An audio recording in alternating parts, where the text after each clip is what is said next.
Une patrouille de l'armée afghane dans les rues de Kunduz. Après plus de 3 jours de combat, elle aurait repris le contrôle de cette ville stratégique.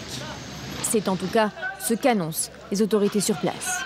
En coordination avec les forces de sécurité afghanes, nous avons réussi à débarrasser toutes les parties de la ville des talibans. En ce moment, nous sommes dans le centre-ville et je demande aux habitants de Kunduz de poursuivre leur vie normalement. Selon le gouvernement, une opération d'envergure a été lancée dans la ville. Les talibans auraient subi de lourdes pertes. De leur côté, les insurgés disent toujours résister à l'armée gouvernementale. Ce que dit l'ennemi de la situation à Kunduz est faux. Les Moudjahidines résistent, les forces américaines sont impliquées dans les combats, mais nous résistons. Car ce qui aurait fait pencher la balance, c'est l'intervention américaine. Une centaine de membres des forces spéciales ont participé au combat.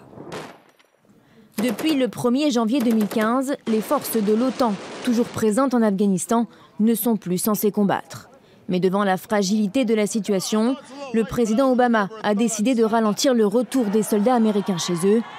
Il a tout de même promis qu'il ne resterait fin 2016 qu'1 millier de soldats dans le pays. Mais avec la prise de Kunduz, le gouvernement afghan craint un scénario irakien.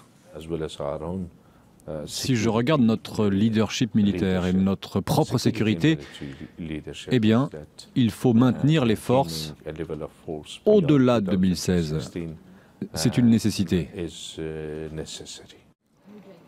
Une nouvelle fois, la question de la capacité de l'armée à tenir tête seule aux insurgés se pose. Un défi difficile à relever pour le président Ghani.